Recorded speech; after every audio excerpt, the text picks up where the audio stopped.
we get started? Yes. Okay. Okay. So welcome everyone who is here. We're thrilled to bring this this learning opportunity to you. I am Jan Fisher, Executive Director of Nonprofit Westchester.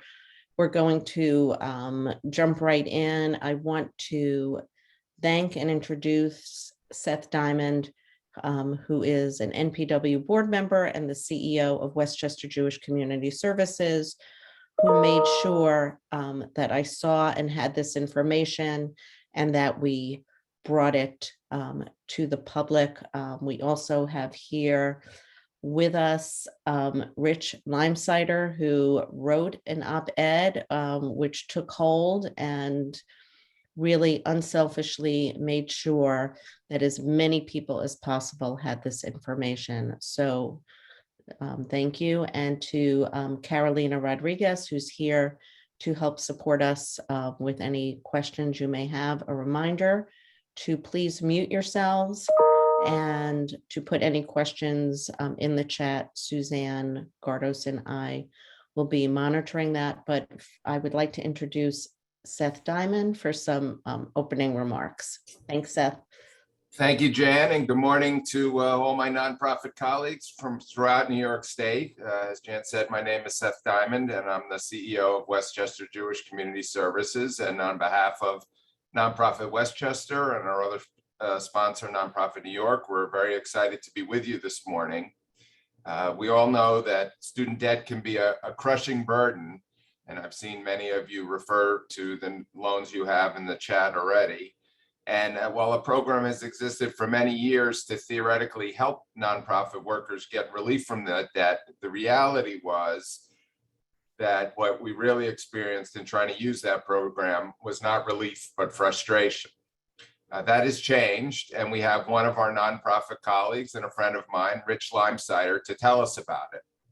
Rich is a former nonprofit executive director who had his own loans forgiven and immediately realized how important it is to spread the word about forgiveness. And so he took it upon himself to start a campaign, which can be found at PSLF.nyc, and we'll put that in the chat, PSLF.nyc. And Rich is here to tell us all about it. So without further ado, let me introduce Rich Leimsider. Rich. Thanks so much, Seth, and thanks, Jan. You two were among the first two partners to be willing to listen and to help spread the word. And this is a very personal issue for me. It's something that really got me excited and energized, and I'm delighted to speak to you all this morning, and delighted to be here with Carolina, who we'll talk about in a second. So this presentation is pretty straightforward. It's about the longstanding public service loan forgiveness program, which many of you may have heard about, and how this year, this PSLF waiver is creating a tremendous opportunity for so many of us. And I want to start with a little bit of an interactive, just asking you all a couple of questions. So let me just ask all of you to begin with, of the folks that are on the call, who has student loans?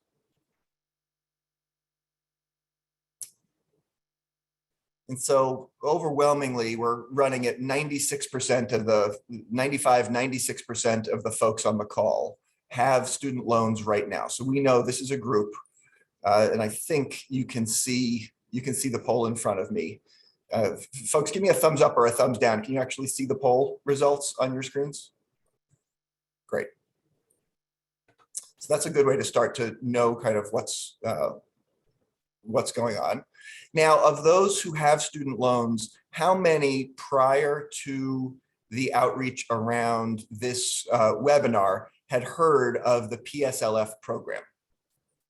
You'd either just heard about it or you'd actually tried and been involved in it in one form or another over the past few years. Again, the PSLF program has been around since 2007, as we'll see. Okay, so it looks like 2/3 of us, close to 64, 65% of everyone on this call had some awareness of PSLF.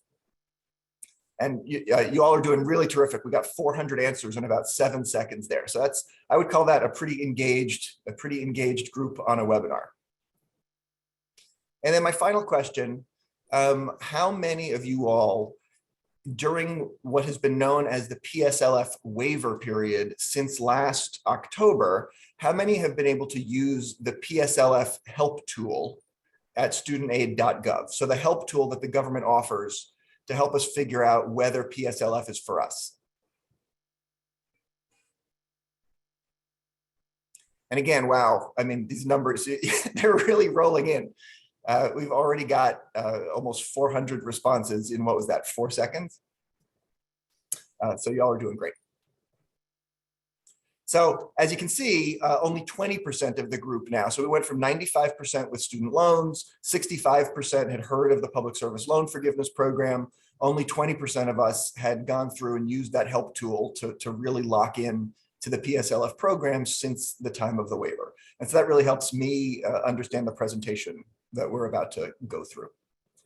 So we really only have 2 goals today, and it's a little bit of a give and a get if you're familiar with that expression. So the first is we want you to get your loans forgiven.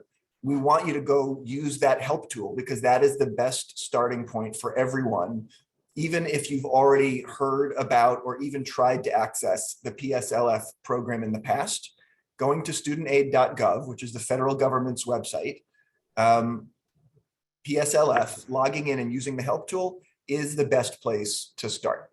But then secondly, we are going to ask in return that you help us spread the word beyond even the hundreds of folks that are on the call today.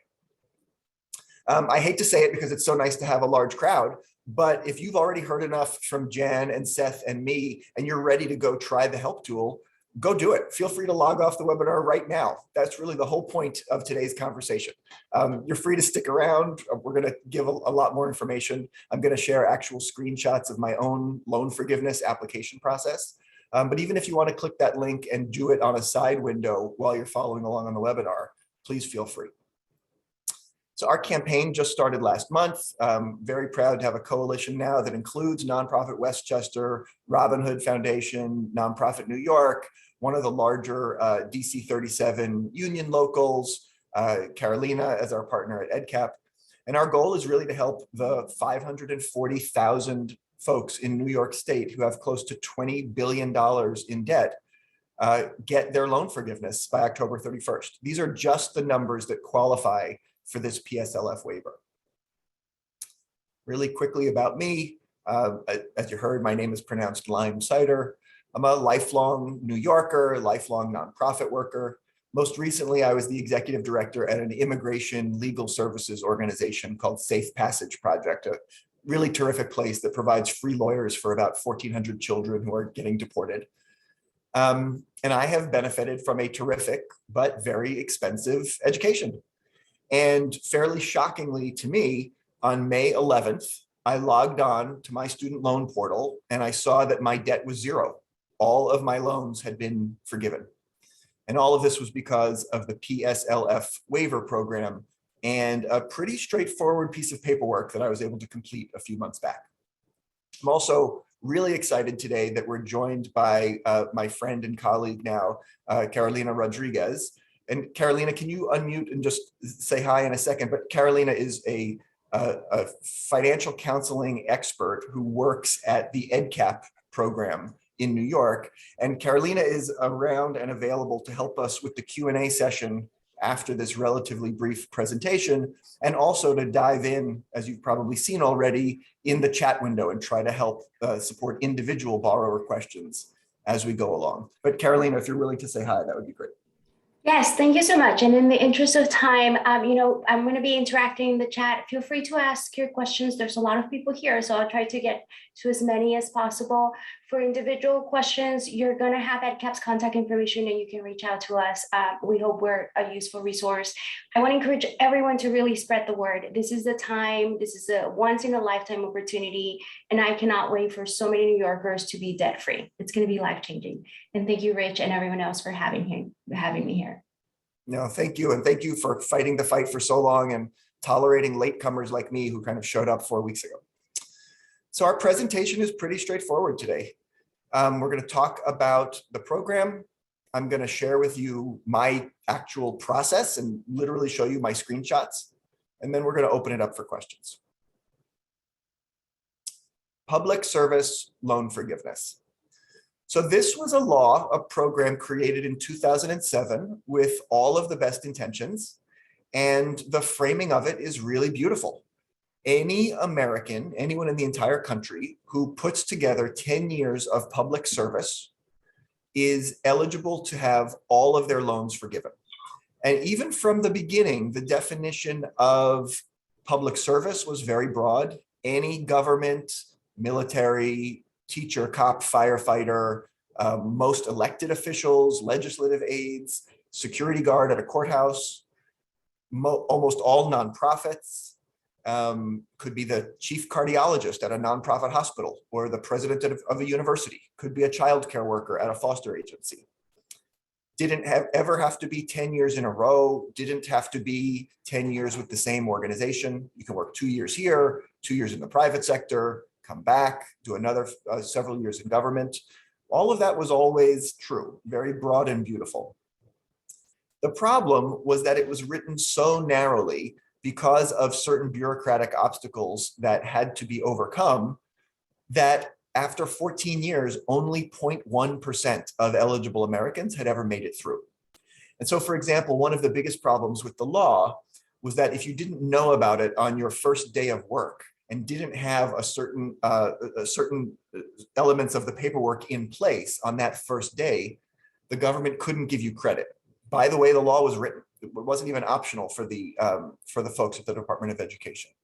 If you were a school teacher and had worked for 7 years and then learned about the program and reached out to set things up the right way, they had to say, sorry, none of those 7 years count. We can reset you as 0. We can start you off with no credit towards your 10 years of service.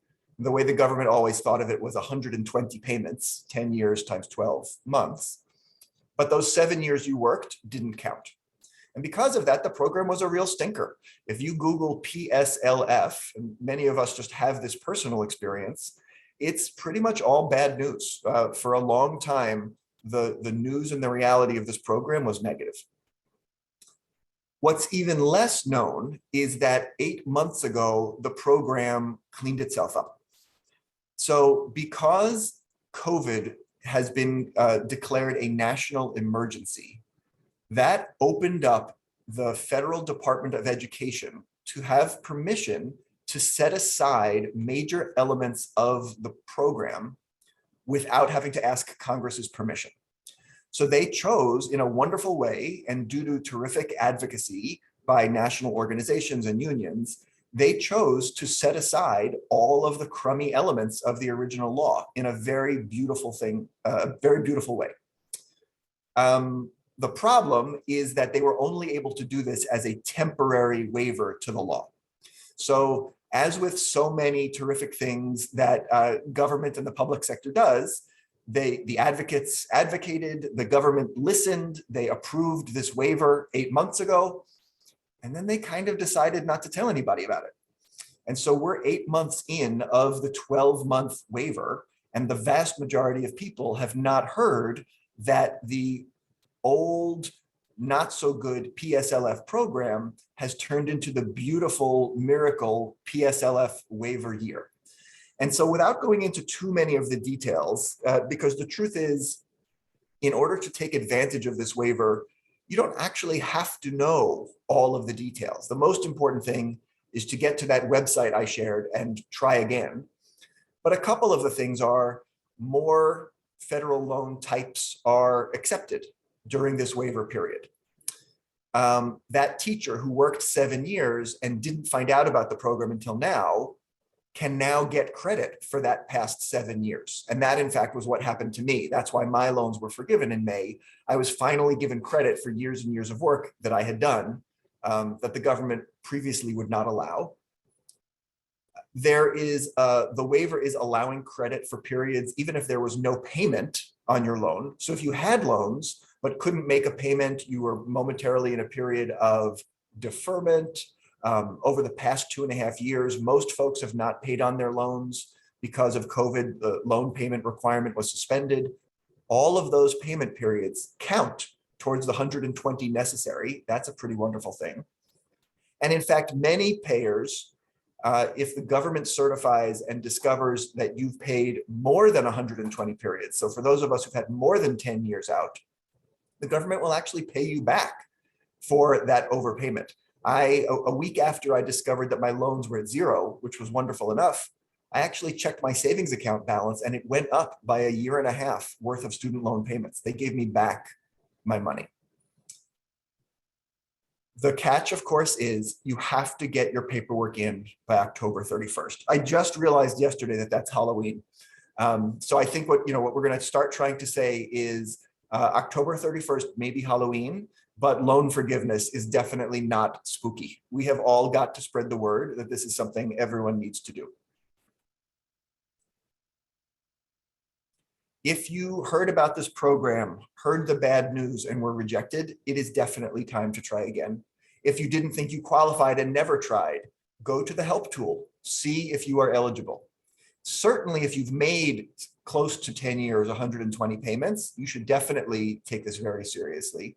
But one thing that's really important for us to know and to share with our colleagues is that for exactly that reason of the teacher with 7 years that I explained, anyone with even less than 10 years of service still needs to get their paperwork in now so they get credit for the step that they're on. So if we have friends who are only 4 years out of school, the government most likely has them still, nevertheless, at step 0. If they wait till this program goes back to the bad old days on November 1st, and then they reach out and try to put their paperwork in, they will be leveled at step 0. So even those of us who are only 4 years out or have friends that are 4 years out, 6 years out, we want them to get their paperwork in as well so that they get to the step that they belong, so that they may only be 6 years away or 3 years away from loan forgiveness. So again, as a reminder, our entire goal today for you is to help you get your loans forgiven by getting to that help tool at studentaid.gov/PSLF. And we know that the majority of folks are going to be able to go to that help tool, make it through, and be well on their way toward loan forgiveness. And we'll show it in a second how it looks. Certainly, some of us will need more customized support. Carolina's already offering help in the chat, and we'll do more Q&A. We'll have other webinars over the next few months. And there are resources for one-on-one help and support, which we'll also share before the end of this webinar here. And then, of course, we'll talk about how you can help spread the word to your colleagues. But again, if you're already convinced, feel free to log off, turn off the webinar, go get started, or at least call up this website in another tab on your browser, and let's go along with it as we look right now. So, how do you actually go through the process of getting through loan forgiveness? Well, there are essentially 4 milestones. First, you do need to have or start the application for what the government calls a direct type of federal student loan. So not all of our federal student loans are direct type, depending on where we were and when we got those loans. Again, the good news is that during this waiver period, the government is allowing us to shift our loans from whatever they may currently be to the direct type and still get credit for all of those years when they weren't. And that is a one-time only offer. Then we do all need a signature on a 1-page form that the government provides, certifying the dates of our employment at every employer we have, as far back as 2007, if that's relevant, where you were also in a period of loan repayment and working in public service. So the lucky among us, will have worked 10 years for one employer, you need one signature. If you worked for 6 or 7 different places, you will need 6 or 7 different signatures in order to add up to as many years as you have. And again, if you have 10 years, that's great. Even if you're only at 4 years right now, you still need to connect with your employers to get all of the employer signatures up to those 4 years. And then you submit the application. And you can submit it by fax, by mail, depending on who your loan servicer is at the moment. You may be able to upload it directly by computer.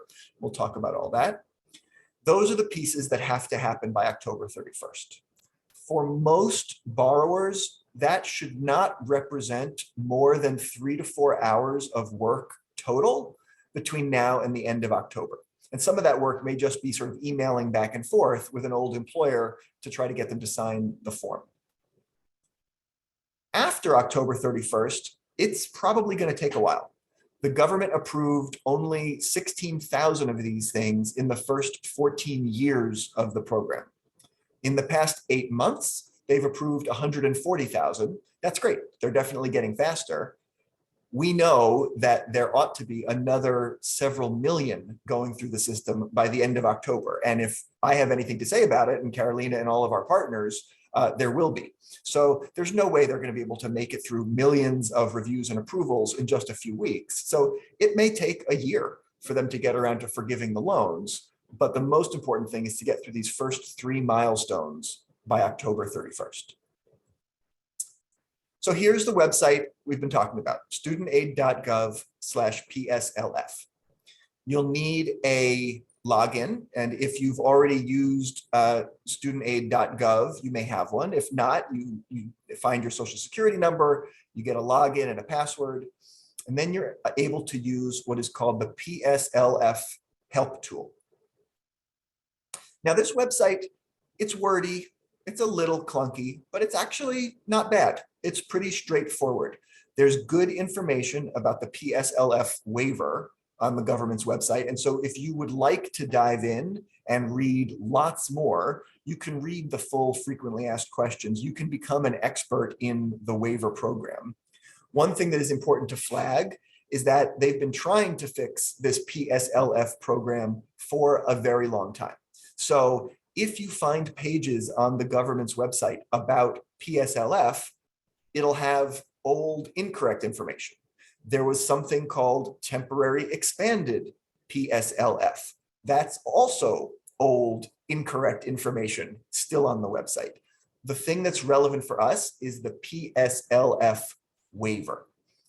Going through the help tool will make all that clear, but if you do find yourself poking around elsewhere on the website, it's worth knowing that if it doesn't say waiver, you may not be reading the correct and current information. Here's the help tool itself. It's going to ask you information about all the employers that you've had as far back as 2007 that might be relevant to this program. In order to make your official formal application, you will need to know the exact start and end dates of all of these periods of employment. However, the help tool does not submit anything on your behalf without your permission. The help tool is really to help you figure out what's going on. So even if you don't remember or have at hand those exact start and end dates, if you haven't run the help tool recently, you should do it today with your best guess. If you don't know exactly when you started at a job in 2006, but you think it was March or April, go ahead, go through the help tool one cycle, put in your best guess of start and end dates, and it will spit out information about your eligibility and the basic things you need to do next. You can always come back and run the help tool again once you have the exact dates and other information that might be required. The other thing that's really wonderful and important to remember for us and for anyone we may be talking to is that this application website is also the place that has all of our loan information data. So you don't need to find old loan statements. You don't need to know exactly how much loans you have or even necessarily what type. That is all here on this website already. So that's one of the things that makes the application process a little more straightforward. So you go through the help tool, spits out some information for you. For many of us, as I mentioned earlier, we may have federal loan types that need to be converted or through their process consolidated into that direct type. Now, is there any good reason for that? No, of course not. If the government wants to forgive loans that aren't a direct type, they could just do it, but it would require an act of Congress, and we're not going to wait for it. So the process that is available to us now is that during this special waiver period, we are allowed to convert several different federal loan types through the loan consolidation process into the qualifying loan type. And you can see, if you can read the small lettering right on my screen here, it says right on the right side who should complete this, that folks who are interested in taking advantage of the limited PSLF waiver ought to be doing this. This is often an emotional place where people have pause because it feels like a big deal to consolidate loans. It does mean to officially take out a new loan, pay off your old loans, and then have a new loan, which may even be going to a new servicer. As a practical matter, you're paying off one loan from the federal government and getting a more qualifying loan from the federal government. So for the vast majority of folks that are otherwise eligible for public service loan forgiveness, this is going to be the right thing to do. There are absolutely situations that require more specific guidance and information. There are challenges with, you certainly don't want to consolidate, for example, a parent loan with your own loan. And so that's worth diving deep and maybe getting some one-on-one counseling, as we'll talk about. But for most folks, consolidation is going to be the way to go. And the consolidation process itself takes about 20 minutes to get through on this website. Once you've got the right loan type and you've got consolidation in process, it's a 2-page form. Here's the top half of page 1. It's your contact information. It's a checkbox that says I believe I qualify right now, or I just want to find out how many of those 120 payments I've gotten through. Here's the bottom half of page 1. It's really just a signature. I want to highlight one thing, that just as though there are pages on their website that still reflect old information, even this form that we fill out still reflects old information. So for example, you have to sign something that says, I understand I must be currently employed by a qualifying employer at the time that I apply for forgiveness. That's actually not true. That's one of the key provisions that's been waived during the PSLF waiver period. It wasn't true for me. I had left my last job. I wasn't employed at the time I got forgiveness. It was not a problem. So just to flag that you don't need to get nervous if you see things in paper even. The government hasn't gotten around to updating this form. You still sign it, you move ahead. Page 2 is the employer page. So again, it's a 2-page form. If you have 5 employers, you are going to need 5 copies of page 2. But it's a very straightforward form. And I know that, for those of us who are in leadership or in HR on this call, we're going to ask you to make this very easy for your employees. But it's really just employer name, tax ID, address. The only specific information for each employee is their start date and end date of employment.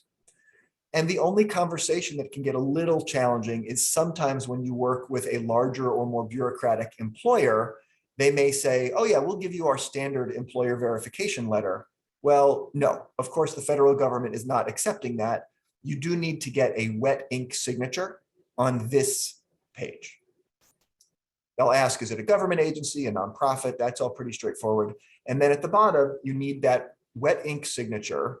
It can be a computer signature as long as it looks like a signature, as long as it's sort of in cursive. It can't be something that's done through DocuSign or anything like that.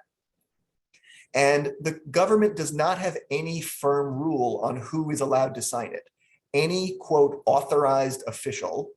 And so it can be the executive director of your nonprofit, but if the executive director says that all supervisors at the nonprofit are authorized to sign, then they can go ahead and sign.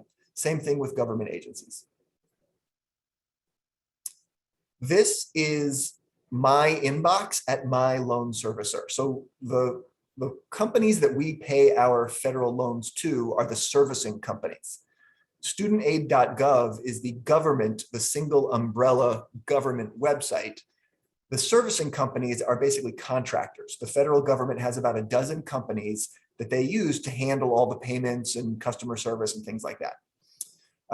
For the past few years, the servicer Fed Loan Servicing was asked to handle all the public service loan forgiveness work, and that's who I went through. Of course, just to make things interesting for us, the government is now shifting from Fed Loan Servicing to a different company called Mohila, who will be handling the PSLF work. But that's all pretty apparent as you go through the process. The help tool will take you through that and make sure that your loans wind up in the right place. But in any case, this was my inbox. So I'm sort of the nerdy guy who didn't know about this program, who heard about the waiver 8 months ago. I didn't really believe it was real, but I thought, okay, I'm going to get my paperwork in. By the way, also did for my sister, for my wife. I applied November 3rd, and November 30th, I got rejected. And just for good measure, they rejected me 3 times. Because even though the waiver had been announced, they hadn't plugged it into their systems yet. So the automated systems still told me I wasn't eligible. I actually didn't worry about it. I didn't call customer service. I didn't follow up. I just waited. I figured it was going to take them a while to work through the process. And a couple months later, starting in March, they sent me an update that said of the 120 required payments, they thought I had 60. Also not accurate, but again, I just waited. I let them go through the process. In April, they reached out again. They said, oh, no, we think you have 90. And on May 11th, I got this amazing note that said, in fact, of the 120 required payments, you have made 134. When I look right now at my studentaid.gov dashboard, this is my loan balance. It's a pretty incredible resolution. And as I said, a week later, they put those extra 14 payments direct deposit right back into my bank account. So final notes on how to apply. The process is clunky. It will be slow once you get the applications in, but I find it to be straightforward for most borrowers. Again, not all forms and web pages have the current data, so you need to make sure you're looking at stuff that says PSLF waiver. There is definitely help available, especially in New York. We're very lucky to have partners like Carolina's EdCap program, like in New York City, the financial empowerment centers run by the city government. Anyone who's an employee of the union DC 37, they have their own legal services team that can support one-on-one help for student loan issues. But it is important to work pretty quickly to get those first 3 milestones accomplished so that we're all in by October 31st. Once you're in, it's okay if it takes a little time. It's okay if you want to be the kind of person who exercises patience and just forgets about it for a year or checks in from time to time. That's probably okay. If you're the kind of person who wants to check in every month and call customer service and wait on hold, but really get a more detailed update of what's going on, also totally fine. Definitely want to highlight Carolina and the EdCap program, truly one of the most expert partners. The website, has all the information, but what's really wonderful about EdCap is in addition to being able to register for one-on-one counseling and calls, you can actually call their hotline at any time, or you can send an email to this email address and they will respond to one-off. So if you have a question in the middle of the night when you've had some time to get around to it, send an email, put it in their inbox, and they will be able to check up and get back to you. Final reminder, 2 goals today. Let's get your loans forgiven. If you haven't already, get to this website, run the help tool. 20, 30 minutes max for the vast majority of us. Let's see what's going on, see where we're at. But I do need to ask you to help us pay it forward. Help us spread the word to colleagues and friends and via social media. And so these are the 2 things that I'm going to ask your help with today. Any emails or notifications you've gotten about this work, anything that mentions PSLF.nyc, which is really a very basic starting point with links to lots of other stuff and a reminder with some of the same things we talked about today, please forward that to your colleagues, HR department, friends, groups. If you've already seen it through other venues, that's okay, resend it. We know that this idea that people can get all of their loans forgiven kind of sounds like a scam. I mean, it sounded a little bit like a scam to me. It sounds too much like, hey, consolidate your credit cards. We have a very little bit of time. And so what we need is a campaign of credible messengers. And that's the way so many of us work, do our day jobs, right? The way we work with young people or others. We need credible messengers to get the word out. Well, you are credible messengers. We actually can't really buy paid ads. PSAs are going to go in one ear and out the other. We need our friends and neighbors to hear this multiple times from people they trust. So again, please, spend 5 minutes, put together an email, blast it out. And then please, if you can get over to PSLF.nyc today, which we just launched 10 days ago, and we just launched our social media accounts 10 days ago, get over to the website, please click through to our social media accounts and follow, and maybe find something to repost. And that would be my request, my ask of you all today. Thanks. Okay. So I know that, so first of all, thank you so much, Rich. Thank you, Seth, again. And Carolina, who has been working throughout this whole webinar so far to answer questions, and there are so many of them. Carolina, would you be able to comment on parents who have either signed or taken out loans on their children's behalf? I see there are questions in various forms, so I don't know if one response can answer all of them, but. Yes, absolutely. And I'm glad we're starting with that question because that's always on top of mind. So there are two ways parents get loans. One of them is through the federal system, and those are called Parent Plus loans. And Parent Plus loans, unfortunately, do not qualify for the waiver, but yet they could qualify for the original Public Service Loan Forgiveness Program. There are more details when Parent Plus loans are involved to get someone on the right track under the original program. So I'm just going to encourage those individuals, if you have Parent Plus loans, reach out to EdCap. It does require that individual assessment. It would take me like another 10 minutes to describe some of the issues with Parent Plus. The other type of loan. Carolina, can I just repeat one of the things you said because it was so important? For folks with Parent Plus loans, the October 31st deadline is less relevant. There is an opportunity to get loans forgiven, but not as much through this waiver program. So there's a little bit more time if you're just dealing with Parent Plus loans. Yes. The other way are private loans. And unfortunately, private loans are not going to qualify for Public Service Loan Forgiveness. That's a separate system, so to speak. Happy for you to reach out to EdCap if you want strategies on that. There was a similar question from the audience about private loans, whether you can consolidate them into the federal system. Again, no. Federal loans do not, private loans, do not qualify for PSLF. It's only for federal loans. There were some questions about whether there's something specific about New York State or whether this is just the federal PSLF. This is just the federal PSLF. It doesn't matter where you went to school, where you live. If you meet the requirements, you will qualify because it is a federal program. Jan, do you want to ask me other questions, or do you want me to just go over the key questions that I feel like were?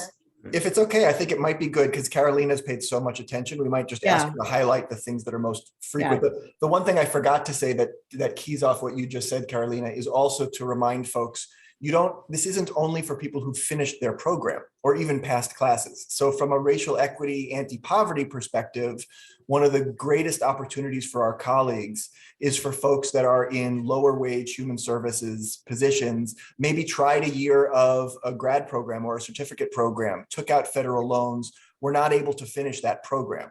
So it's also really important to remember that you don't have to have finished the certificate or the degree. As long as you have the loans, you're potentially eligible for loan forgiveness. And I agree. Carolina, I think you should just go with it at this point. And somebody did ask, okay. We put the EdCap website. Yes. And it is .org, it's not .gov, although we are funded by the state. So I want to hone in on Rich's last point. For PSLF, it's not a program you technically enrolled in, but you can track your progress towards the 120 10 years equivalent of service and payments by filing that form. And that has been the #1 issue people have had since the program was implemented. There was just no way to track your progress. So fast forward 5 years, 7 years later, you're trying to track your progress, or you think you're done after 10 years. and the records were not there. People had issues, again, verifying that they have met all the requirements or they were in the wrong type of repayment plan.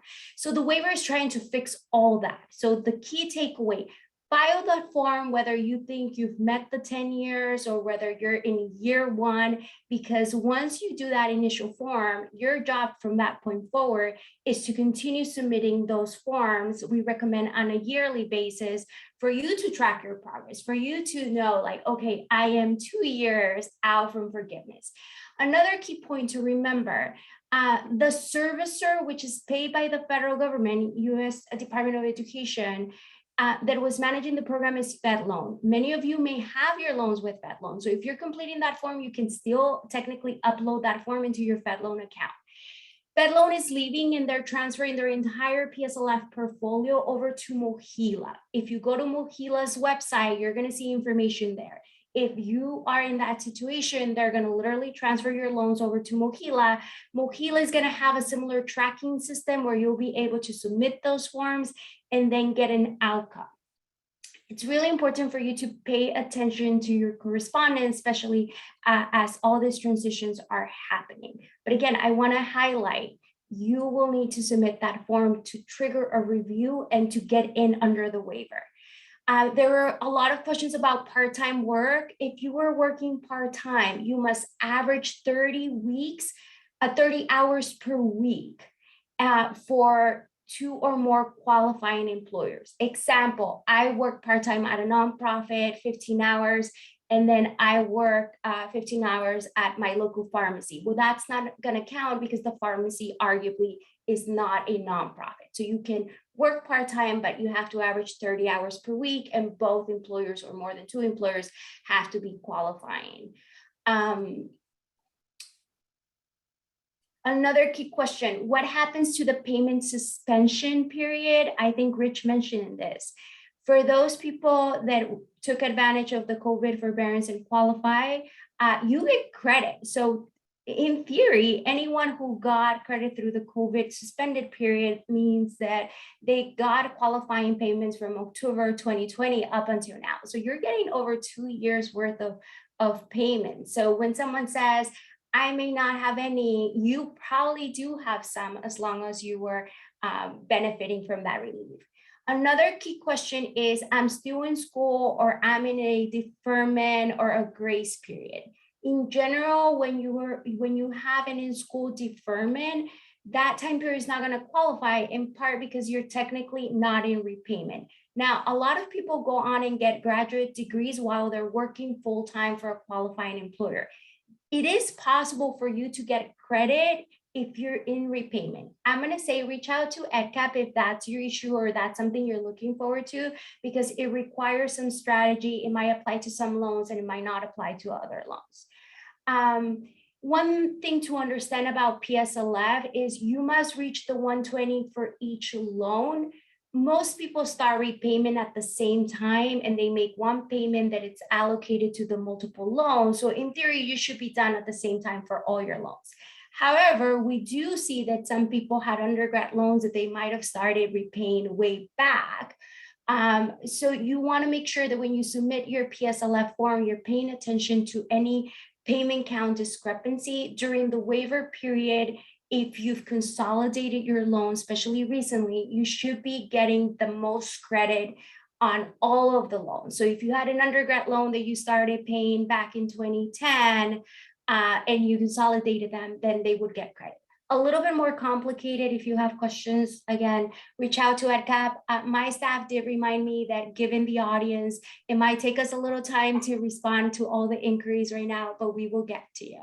Carolina, can I just ask, am I right that even though there is very important information about who the servicer is and all the just to make it interesting, all the things that the government is doing to transfer from FedLoan to Mohila, if people go to studentaid.gov/PSLF, they will basically be pulled through the process in the right way. So whether you have Nelnet or Navient or Mohila or FedLoan or any of the others that all of us on the call have, if you go through the help tool, it will If you need to be consolidated, it will help you consolidate and automatically put you to the right place, or it will help spit out a form that will automatically move your loans to the right place. So you don't necessarily need to go to websites of all these different servicers. The help tool will help move you through that.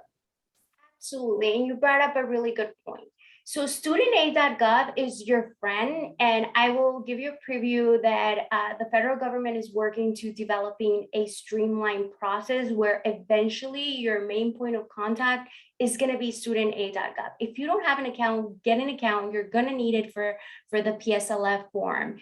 And if you need to consolidate your loans because you have the older loans, FFEL, Perkins, you're going to be doing it to through studentaid.gov. You can find all the information about the PSLF original program and the waiver on studentaid.gov. That is by far your most trusted resource. You do not get to choose the servicer. That happens behind the scenes. Now, when you submit a PSLF form, the backend staff are going to know that your loans need to eventually be transferred to Mohila, who is the servicer who's going to be managing the program. You do not select the servicer except when you're consolidating. If you're consolidating, the consolidation application will in fact tell you, are you pursuing PSLF? You say yes, and they're going to say for the servicers, select Mohila. At that point, Mohila will acquire your loans, pay them off, and acquire them to process your employment certification forms and start you on track on the PSLF qualifying payment count. You're gonna need the employer identification number for each employer you're trying to get credit for. There was a really good question about, do I have to complete this form for every employer I've had? Well, technically, only employers you work for that are qualifying. And if you don't know that if they're qualifying, go ahead and do it. And that is from October 1st, 2007, which is when the program started, up until now. So the answer is yes, you need a form that captures that time period of employment in order for the government to assess whether that time period counts towards the 120. Now, you're going to submit that form, and if it's for prior employment that you've had, that will be the only time you submit that form. If you're still working for the same employer and you submit a form right now, you're eventually going to have to submit another one to count the new time period, right? Like the federal government, unfortunately, doesn't have the data matching mechanism yet for them to know that you're still employed at the same organization. So that form, we recommend you file every year or when you leave an employment. And for those who are in HR or on the employer side, make it easy. Remember that if people are pursuing this program, filling out the form should be simple, and you can help them by again, providing that form on an annual basis, and definitely when you depart from your agency. So someone asked about FFELP loans, and I'm trying to look at the time. So just Carolina, maybe one last one, and then we can sort of wrap it up, and I'll wrap it up with all the resources we've got. Perfect. So I think this is important. So in the old days, the federal government was not lending loans directly to the borrower. They had third-party banking institutions. Think about Navient, and Navient will lend the money to the borrower, and then the borrower will owe the money to Navient, but the federal government would back them up. That changed a few years ago, and now the federal government is lending the money directly to the borrowers, and that's why we have what we know as direct loans. In order for the federal government to give you forgiveness on your loans, they need to own them. And the only way they can own them, if you have the FFELP loans or the Perkins, is by you consolidating them into a direct loan. Because at that point, the federal government is going to pay off Navient and acquire your loans. And at that moment, they now can forgive your loans for PSLF purposes. So long story short, if you have FFELP loans, if you have Perkin loans, in other words, if you have non-direct loans, you will need to consolidate. If you're confused about that, don't worry, reach out to EdCap, we'll help you. Thank you so much. Thank you, Carolina. You can see why it's so important that I got to know Carolina, and we have someone who really is the engineer, someone who has the PhD in the loan process to answer all the specific questions. You know, I don't know enough to make an accusation that the process is so complicated because people hoped that they would have to forgive fewer loans that way, if it sounded scary. But I do know that studentaid.gov/PSLF is the back door. And I've started to think of this a little bit like my cell phone. I don't really understand how my cell phone works. I'm pretty sure I don't want to know how my cell phone was built. There's probably some shady stuff going on, but it does work. And so, Carolina is an engineer. Carolina is a computer scientist and a technology expert who knows exactly how to build a cell phone. But the good news is that we can make a call. We can get our loans forgiven, even without getting to that level of expertise and sophistication. And so I really absolutely want to encourage everybody to start with studentaid.gov/PSLF. And 20 to 30 minutes will let you know if it makes sense and it seems straightforward, or if you're going to need extra support. EdCap is available for that extra support after you've tried the help tool, but start with that help tool. We at PSLF.nyc, we're also going to continue to have webinars. Some of our first webinars in August are going to be open office hours. So we won't even do the presentation. It's just going to be an open Zoom for people to come in and ask questions and get answers. Start with the help tool. Encourage everyone to start with the help tool. You'll see where you are from there, and then we'll all work together to get everyone the support they need so we can all get loans forgiven, the process going before Halloween. Thank you, Jan. Thank you, Seth. Thank you, Carolina. So excited to see so many of you on the call today. We're really, really pleased. And please do help us pay it forward by spreading the word to friends and colleagues. Thank you so much, Rich and Carolina and Seth and Suzanne. And we will continue to share information about this through the NPW newsletters and other forms of social media. So we are on board to continue getting the word out and hope the rest of you are too. Thank you so much, everyone. Thank you. Thank you. Thank you. Thank you very much. Very good information. Thank you. Thank you. Thank you so much. Thank you guys, appreciate it. Thank you. Good luck, Thank you so everyone. much. Thank you for making this such an easy process. Thank you. I already First started I've it. ever Thank you been. so Thank much, you. guys. Thank you. Good And luck, everybody, everyone. this was wonderful. Thanks. Recording available? Lisa, thank you. Thank you. Yeah, thank you. We'll be sure to spread the word among the libraries too. Oh, the libraries. Yes, of course. Thank you. Have a good day, everybody. Thank you. Thank you.